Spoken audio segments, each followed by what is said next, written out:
अस्सलाम वालेकुम नाजरीन, आप देख रहे हैं INN चैनल। मैं हूं शेख अहमद अली। आज की खास बात में हम देखेंगे कई अहम कौमी और बैनुल अक़वामी खबरें। बरतानवी मुसन्निफ सलमान रश्दी पर अमेरिका की रियासत न्यूयॉर्क में स्टेज पर हमला किया गया। एक रिपोर्ट के मुताबिक पुलिस ने सलमान रश्दी पर चाकू से हमले की तस्दीक की है, लेकिन हमलावर की शिनाख्त जाहिर नहीं की है। सलमान रश्दी को गुज़िश्ता कई बरसों के दौरान धमकियां मिलती रही हैं, जबकि 1989 में ईरान के रहबर आला ने एक फतवा जारी किया था जिसमें सलमान रश्दी की मौत का मुतालबा किया गया था। इब्तिदाई तफसीलात के मुताबिक जब उस पर हमला हुआ, सलमान रश्दी एक तकरीब को खिताब कर रहा था। ऐनी शाहिदी ने देखा कि इसी असना में एक शख्स स्टेज की जानिब दौड़ा और उसने सलमान रश्दी को मुक्का रसीद किया या चाकू से हमला किया। इस वाक़े के फौरी बाद तकरीब में मौजूद अफराद स्टेज की तरफ दौड़े। उनके मुताबिक वहां मौजूद अफराद ने हमलावर पर काबू पा लिया। रश्दी की हालत के बारे में फिलहाल कुछ मालूम नहीं है। 1988 में सलमान रश्दी की किताब में इस्लाम पर तनकीद की गई थी और उसकी वजह से उसके सर पर लाखों का इनाम मुकर्रर किया गया था। उसके नावल द सैटनिक वर्सेस यानी शैतानी कलमात की वजह से मुस्लिम दुनिया में फसादात फूट पड़े थे। उस वक्त ईरान के मजहबी रहनुमा आयतुल्लाह खामनाई ने फतवा दिया था जिसके तहत सलमान रश्दी को सजाए मौत सुनाई गई थी। उससे कबल किसी भी नावल या किताब की वजह से आलमी सिफारती बहरान पैदा नहीं हुआ था और ना ही किसी हुकूमत की जानिब से किसी दूसरे मुल्क के शहरी के कत्ल का मुतालबा किया गया था। अब बात महंगाई की। आम आदमी को जुलाई में महंगाई के मोर्चे पर राहत मिली है। जुमे के रोज जारी किए गए सरकारी आंकड़ों के मुताबिक कंज्यूमर प्राइस इंडेक्स यानी CPI पर मबनी रिटेल महंगाई की शरह जुलाई में घटकर 6.7% हो गई। जून में यह 7.01% पर थी। हालांकि लगातार 7वां महीना है जब रिटेल महंगाई दर RBI की 6% की ऊपरी लिमिट के पार रही है। जनवरी 2022 में रिटेल महंगाई की शरह 6.01%, फरवरी में 6.07%, मार्च में 6.95%, अप्रैल में 7.79% और मई में 7.04% दर्ज की गई थी। मारूफ Dawasaz company Johnson and Johnson ने 2023 से पूरी दुनिया में अपना मशहूर टेलीकॉम पर मबनी जॉनसन बेबी पाउडर फरोख्त नहीं करेगा। अमेरिका और कनाडा में इस पाउडर की फरोख्त पहले ही बंद है। इल्ज़ाम लगाया गया था कि ये बेबी पाउडर कैंसर का बाइस बनता है और इसके बाद पूरी दुनिया में कंपनी के खिलाफ हजारों मुकदमे दायर किए गए थे। कैंसर के खौफ की रिपोर्ट मंजर आम पर आने के बाद प्रोडक्ट की फरोख्त भी वाज़ेह तौर पर गिर गई थी। ज़राए ने कहा कि J&J अगले साल से दुनिया भर में अपने टेलीकॉम पर मबनी बेबी पाउडर की तैयारी और फरोख्त बंद कर देगा। सेहत की देखभाल करने वाली बड़ी कंपनी की जानिब से अमेरिका में मसनूआत की फरोख्त खत्म करने के 2 साल से ज्यादा अरसे बाद ये ऐलान किया गया।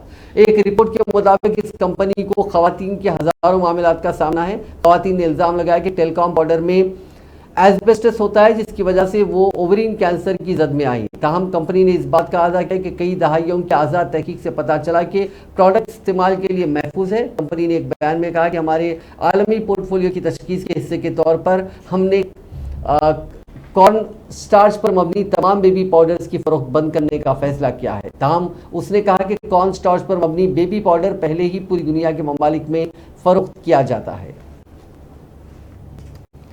कोऑपरेटिव और मरकजी वज़ीर दाखिला अमित शाह ने कोऑपरेटिव के जरिए ज़रई कर्जों की तकसीम में गिरते हुए रुझान पर गहरी तशवीश का इजहार करते हुए जुमे को कहा कि हुकूमत पंचायत सतह पर कोऑपरेटिव सोसाइटियों को वुसअत देने की हर मुमकिन कोशिश कर रही है।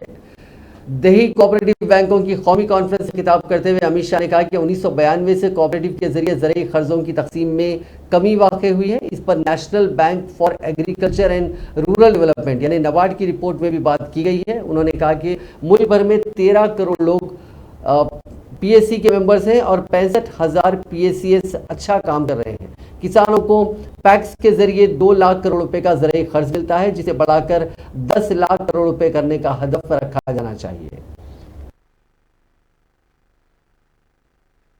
पैक्स हमारी सहकारिता एग्रीकल्चर क्रेडिट सिस्टम का आत्मा है। जब तक पैक्स ठीक नहीं चलते तब तक कृषि विज्ञान की हमारी व्यवस्था कभी ठीक नहीं हो सकती। पैक्स ठीक चलना तो बहुत जरूरी है, इसके साथ साथ पैक्स का व्याप बढ़ना भी जरूरी है। देश में 3 लाख पंचायतें हैं और पैक्स अच्छे चलने वाले पैक्स 65,000 है, कुल मिलाकर पैक्स 95,000।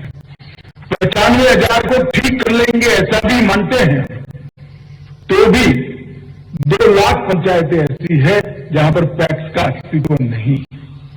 हमारा सबसे पहला काम सभी जिला सहकारी बैंक, सभी स्टेट कोऑपरेटिव बैंक का यह होना चाहिए कि हर पंचायत में पैक्स का 5 साल का एक रणनीति तैयार करना चाहिए। हर डिस्ट्रिक्ट कोऑपरेटिव बैंक ने अपने क्षेत्र के अंदर हर पंचायत में पैक्स कैसे बन सकता है, इसकी 5 साल की रणनीति बनानी चाहिए। हर स्टेट कोऑपरेटिव बैंक ने वो रणनीति का मॉनिटरिंग करना चाहिए और नाबार्ड ने भी अपनी विविध योजनाओं के साथ वो रणनीति की पुष्टि करनी चाहिए।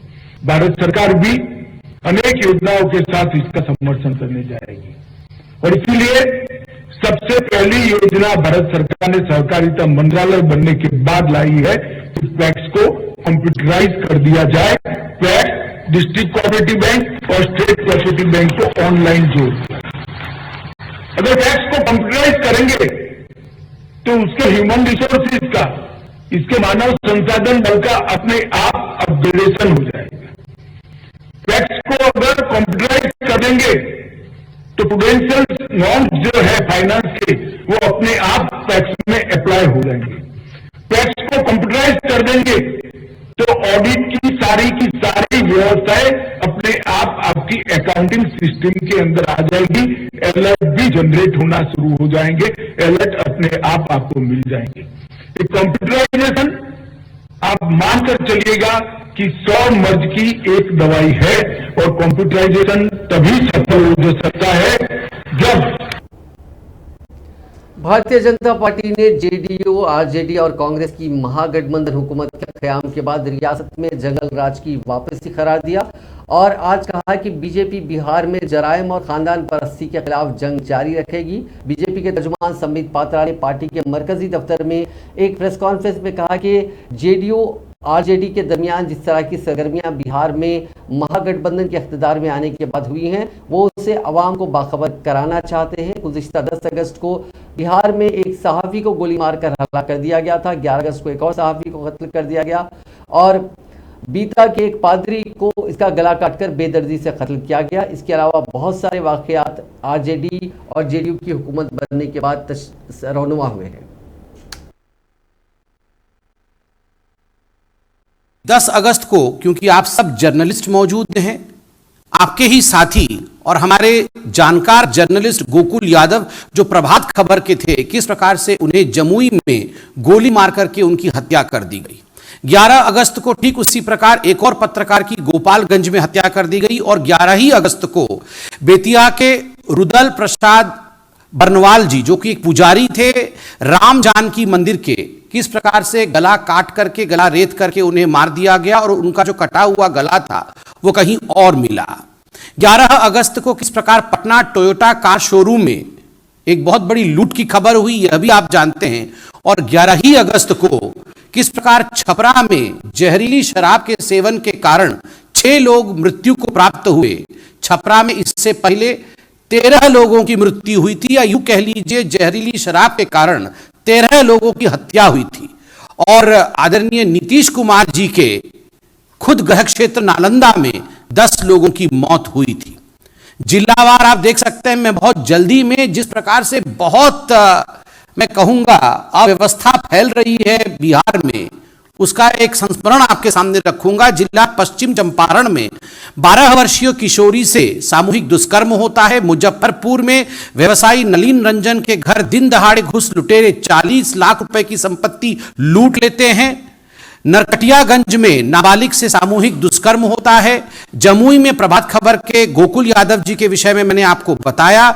नदवा में किस प्रकार पटना के बाकरगंज निवासी निशांत कुमार वर्मा का नदवा स्थित आभूषण दुकान पर शटर उखाड़ करके 6 लाख की चोरी की जाती है, यह भी टीवी और पत्रकारिता के माध्यम से हमें खबर मिला है। बाढ़ जिला में बाढ़ थाना क्षेत्र के LIC मोड़ के पास मुहर्रम जुलूस के दौरान जिस प्रकार दो समुदायों में लड़ाई होती है, यह भी हमने देखा कि वहां पुलिस नदारद थी। ठीक उसी प्रकार पटना सिटी में घर के गेट पर खड़ी शिक्षिका के गले पे बाइक सवार 3 झपट्टा मार करके सोने के चेन को लूट लेते हैं। यह भी CCTV फुटेज के माध्यम से हमने देखा। पटना सिटी में एक महिला की हत्या की जाती है और आरोपी के घर से 4 पिस्तौल बरामद होते हैं। ठीक उसी प्रकार पटना में मैंने अभी कहा कि गार्ड की हत्या करके किस प्रकार टोयोटा के शोरूम पे लूट होती है, और मुजफ्फरपुर में ओराई चौक पर 2 तिरंगे को लेकर आप सब ने देखा। अभी तिरंगे के विषय में माननीय अरुण जी ने हमें अवगत कराया, मगर तिरंगे झंडे को लेकर भी बिहार में किस प्रकार की राजनीति हो रही है, झंडे में भी परिवर्तन किया जा रहा है और वहां भी तुष्टीकरण की राजनीति हो रही है, यह भी हम सब ने देखा है। इसके बाद ये कांग्रेस ने जुमे को कहा कि मोदी हुकूमत ने मुल्क को झूठ के कल्चर में धकेल दिया है और उसने 2022 तक आवाम से जो काम करने का वादा किया था उनमें से कोई भी पूरा नहीं हुआ। कांग्रेस के तर्जुमान गौरव वल्लभ ने पार्टी हेडक्वार्टर्स में प्रेस कॉन्फ्रेंस में कहा कि इस हुकूमत ने आवाम से 2022 तक हर गरीब को घर फराहम करने, किसानों की आमदनी को दुगना करने, अहमदाबाद मुंबई के दरमियान बुलेट ट्रेन चलाने जैसे कई वादे किए थे, लेकिन उनमें से एक भी वादा पूरा नहीं किया गया। सरकार से और प्रधानमंत्री जी से पूछता हूं कि प्रधानमंत्री जी आपके इतने सपने पूरे नहीं होंगे, आप कितना उदास होंगे, और जब मेरे देश का प्रधानमंत्री उदास होगा तो मैं भी उदास होऊंगा, क्योंकि उनके सपने पूरे नहीं हो रहे जो 2022 में उन्होंने देश को बताए थे। हर भारतीय को घर, पक्का घर, बुलेट ट्रेनों में हम सब लोग घूम रहे हैं, $5 ट्रिलियन की इकोनॉमी बन चुकी है, किसानों की आय डबल हो चुकी है, इनमें से एक भी सपना प्रधानमंत्री जी आपका पूरा नहीं हुआ, तो इस झूठ की गठरी कल्चर से आप देश को कब मुक्त कराएंगे? इस बाबत हमारे 5 स्पेसिफिक सवाल है। पहला, फ्रीबीज के बारे में, मुफ्त की रेवड़ी के बारे में सब तरफ हल्ला गुल्ला, पर प्रधानमंत्री जी जो पिछले 5 सालों में सरकारी बैंकों के 5,80,000 करोड़ रुपए डूबे हैं बट्टे खाते में डालने के कारण, उसके बारे में संसद में चर्चा कब होगी? उसके बारे में वित्त मंत्री व्हाइट पेपर कब निकालेगी? और वो कौन लोग हैं प्रधानमंत्री जी जो जिनके 5,80,000 करोड़ रुपए डूब गए हैं, उन सबका विवरण देश के सामने आप कब रखोगे? सवाल नंबर 2, यदि किसानों को MSP देना मुफ्त की रेवड़ी है प्रधानमंत्री जी के लिए, मनरेगा में हर रूरल ग्रामीण परिवार को 100 दिन का रोजगार देना मुफ्त की रेवड़ी है प्रधानमंत्री जी की नजरों में, बच्चों को 12 करोड़ बच्चों को मिड डे मील के तहत भोजन कराना मुफ्त की रेवड़ी है प्रधानमंत्री जी की नजरों में, मुफ्त राशन देना कोरोना आपदा के दौरान राइट टू फूड और फूड सिक्योरिटी एक्ट के तहत वो मुफ्त की रेवड़ी है। तो ये 1,45,000 करोड़ रुपया प्रति वर्ष भारत सरकार को हानि होती है, क्योंकि कॉर्पोरेट टैक्स की रेट्स में कटौती की गई 2019 में। इस हानि पर कब चर्चा होगी? इस गजक पे कब चर्चा होगी? सवाल नंबर 3, छोटी छोटी असिस्टेंस देना देश के लोगों को, देश के लोगों का मुसीबत के समय हाथ पकड़ना मुफ्त की रेवड़ी है, पर लाखों करोड़ों रुपए के लोन, 5,80,000 करोड़ का लोन जो सरकार से और प्रधानमंत्री। बिहार के वज़ीर आला नीतीश कुमार ने हिज़्ब इख्तिलाफ की जमातों के खिलाफ एनफोर्समेंट डायरेक्टरेट और CBI के गलत इस्तेमाल के हवाले से इशारों में बीजेपी को इंतबाह देते हुए कहा कि मुल्क आइन से चलता है और इस पर आवाम जवाब देंगे। उन्होंने बीजेपी लीडरान की जानिब से आयद किए जा रहे इल्जामात पर तंज करते हुए कहा कि जो मेरे खिलाफ बोलेगा उसे फायदा होगा। पटना में जुमे के रोज रक्षाबंधन के मौके पर दरख्तों की हिफाजत के हवाले से मुनक्किदा एक तकरीब के दौरान सहाफियों से गुफ्तगू करते हुए नीतीश कुमार ने कहा कि बिहार को सरसब्ज बनाने की कोशिश की जा रही है।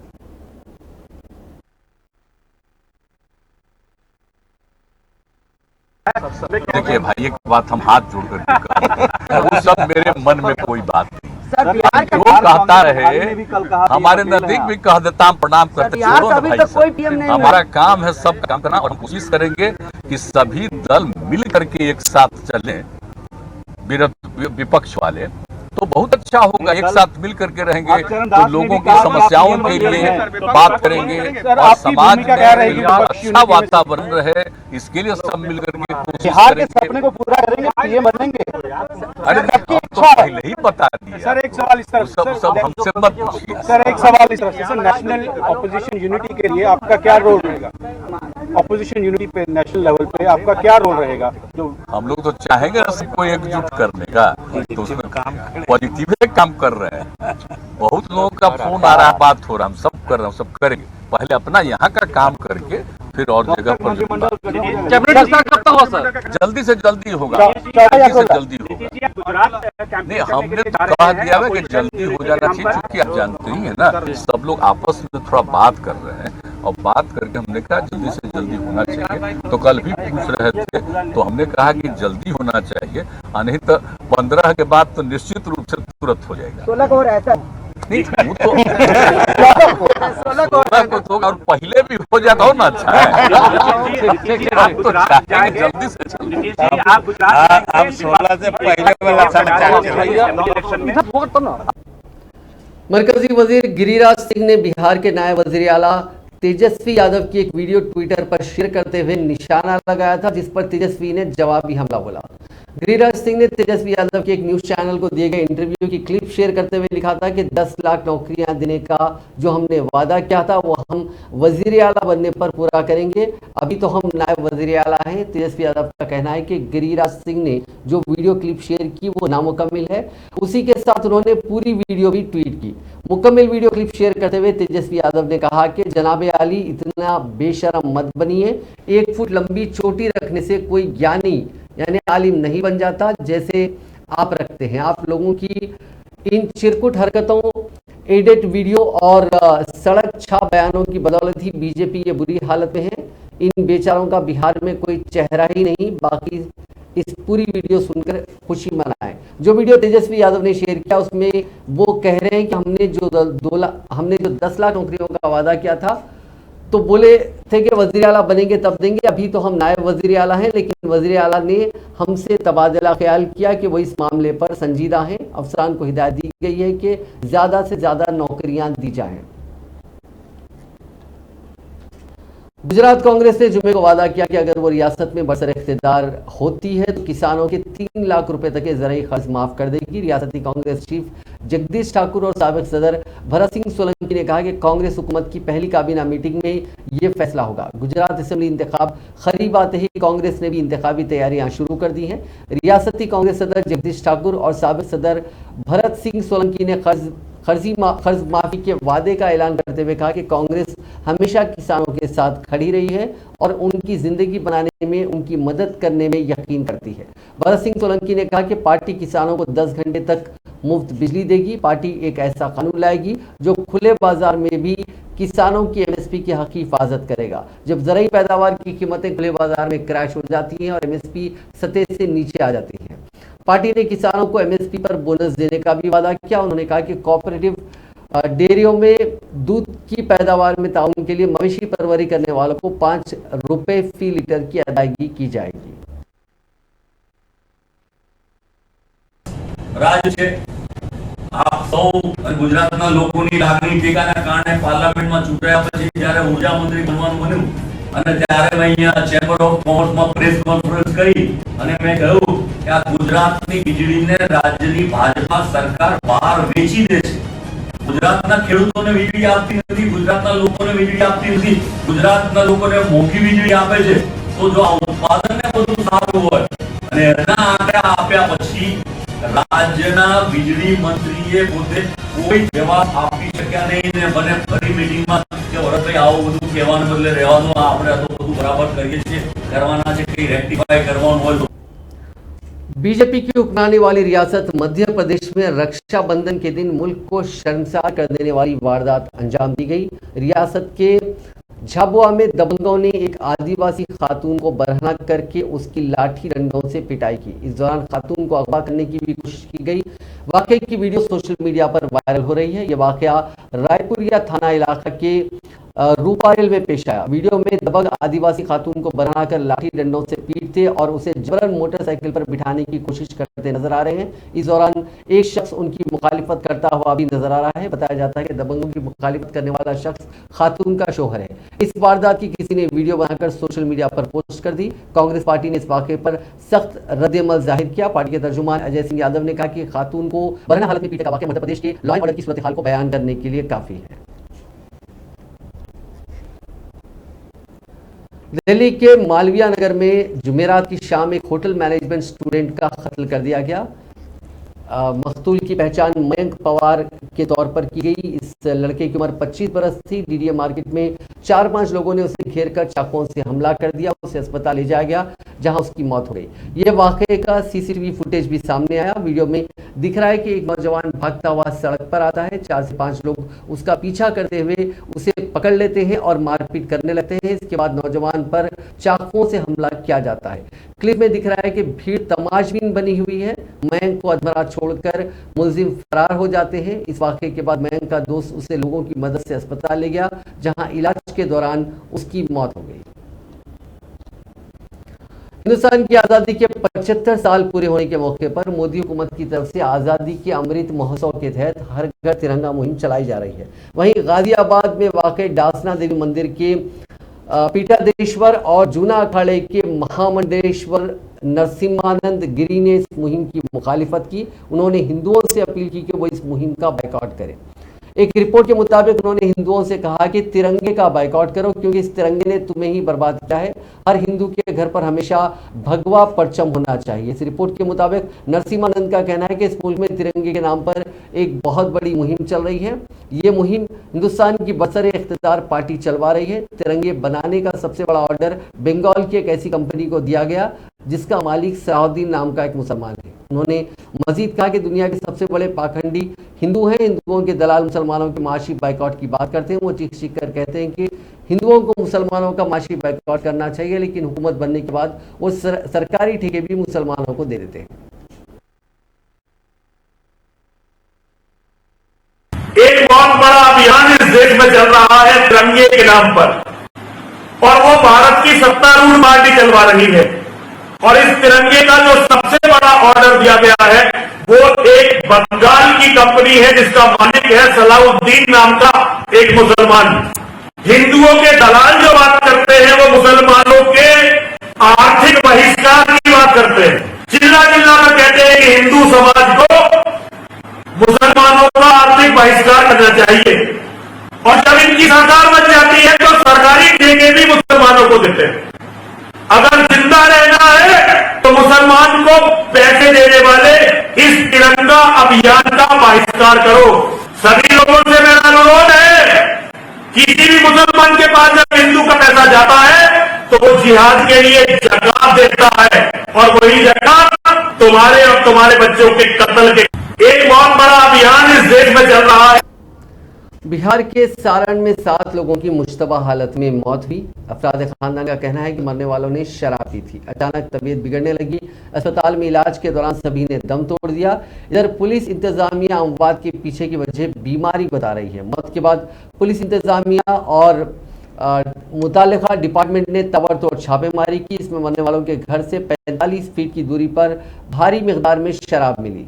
इस वाक़े के बाद एक रिपोर्टर उस इलाके में पहुंचा और जब उसने पुलिस से सवाल किया कि इस वाक़े के लिए कौन जिम्मेदार है, क्या इस जहरीली शराब की बिक्री को रोकने में मकामी पुलिस नाकाम हो गई है, तो उस रिपोर्टर की खुद पुलिस वालों ने पिटाई कर दी।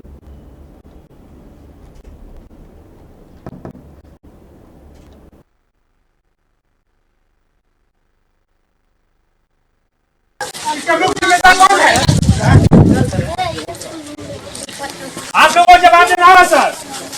इस प्रमुख जिम्मेदार है क्योंकि आपके अंदर ये क्षेत्र है और क्षेत्र में आपको पूरा जानकारी होगा।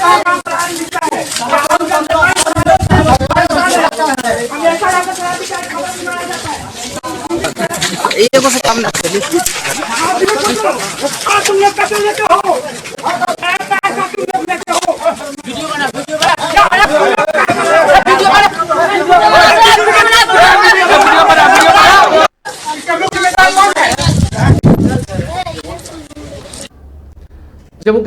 के शुमाली जिले बांडीपुरा के सादनारा गांव में मुश्तबा जंगजुओं ने गैर मकामी मजदूर को गोलियां मारकर हलाक कर दिया। सरकारी जराये ने बताया कि दरमियानी शब को सादनारा जिसमें मुश्तबा जंगजुओं ने कमसिन गैर मकामी मजदूर पर नजदीक से गोलियां चलाई, जिसकी वजह से वो खून में लथपथ हो गया। मालूम हुआ कि जख्मी मजदूर को इलाज और मालिजे की खातिर फौरी तौर पर नजदीकी अस्पताल मुंतकिल किया गया, ताहम वहां पर तैनात डॉक्टरों ने उसे मुर्दा करार दिया। मुतवफ़्फ़ी की शिनाख्त 19 साला मोहम्मद अमरेज के तौर पर की गई है।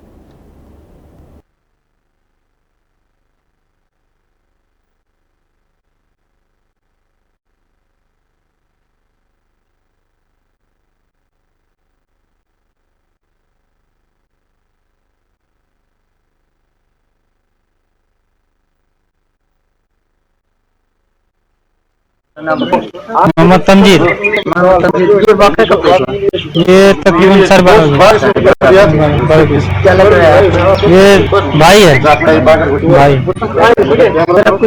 बताए कि क्या होता ये इस वक्त जो है ना 12 बजे बाद जो है 2 फायरिंग हुआ, तो हम तीनों भाई सो रहे थे, तो छोटे वाले भाई बोला मेरा भाई है नहीं, अब सो रहा है। हमको जगह, हम बोले कहीं बाथरूम तुम गया होगा, वो बोला हम देखते हैं। वो जब बाहर गया तो जीने को पड़ा हुआ था, उसको गोली लगा हुआ था। फिर हमको गया तो उसके पास उसको उठाया, फिर आर्मी को कॉल किए, फिर आया, वो उठाया, फिर हाजन ले गया। वो हाजन ने फिर दवाई को दिया, इंजेक्शन दिया, फिर यहाँ बोला श्रीनगर ले जाओ। श्रीनगर आते आते पहले दम टूट गया, फिर सुम्बल में भी लेकर आया है, फिलहाल सुम्बल में ही है। बोला 10 बजे पोस्टमार्टम होगा, उसके बाद बताएंगे। मोहम्मद तंजीर। गुजरात के जामनगर खंबारिया हाईवे पर सिक्का पाटिया के पास जुमेरात की रात होटल एलेंटो में आग लग गई। आग इतनी खतरनाक थी कि कुछ ही देर में ये पूरे होटल में फैल गई। हादसे के दौरान 27 लोगों के वहां फंसे होने की इत्तला थी। हालांकि 2 घंटे की बड़ी मशक्कत के बाद रेस्क्यू टीम ने अंदर फंसे हुए लोगों को महफूज बाहर निकाल लिया। जामनगर के एसपी प्रेम सुख ढिल्लू ने बताया कि होटल में 36 रूम्स के साथ डाइनिंग और रेस्टोरेंट भी हैं। 18 कमरों में 27 गेस्ट मौजूद थे। आग की जानकारी मिलते ही इंतजामिया ने रिलायंस GSSC और जामनगर फायर ब्रिगेड की टीमों को मौके पर भेजा और बचाव का काम जल्द शुरू किया गया। कोई भी बड़ी कैजुअलिटी नहीं है। 3 लोगों को धुएं की वजह से सांस लेने में दिक्कत थी, उन्हें फर्स्ट एड देने के लिए अस्पताल में भर्ती कराया गया। होटल में लगी आग के कई वीडियो भी सामने आए हैं, जिसमें देखा जा सकता है कि 4 फ्लोर का होटल जल रहा है।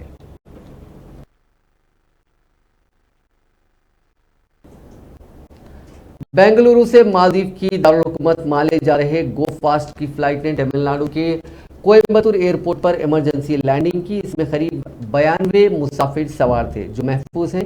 गो फर्स्ट के तर्जुमा ने बताया कि जुमेरात की दोपहर 12 बजे टेक ऑफ के 1 घंटे बाद फ्लाइट का इंजन ज़्यादा गर्म हो गया था। इस वजह से फ्लाइट को उतारना पड़ा।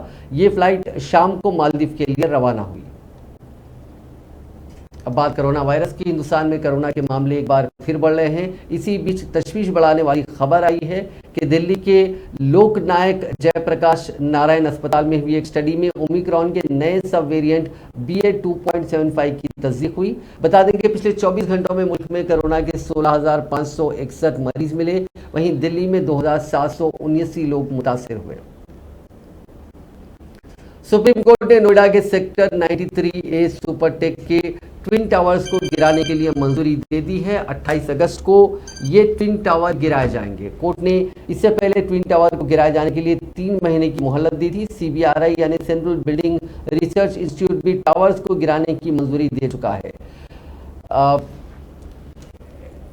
एक कंपनी ने प्रोजेक्ट हेड उसने बताया कि टावर को गिराने का अमल 4 सितंबर तक चलेगा, यानी 28 अगस्त के बाद 7 दिन का एक्स्ट्रा टाइम लिया गया है। पहले इसे 21 अगस्त को तोड़ा जाना था। दोनों टावर 101 मीटर ऊंचे हैं।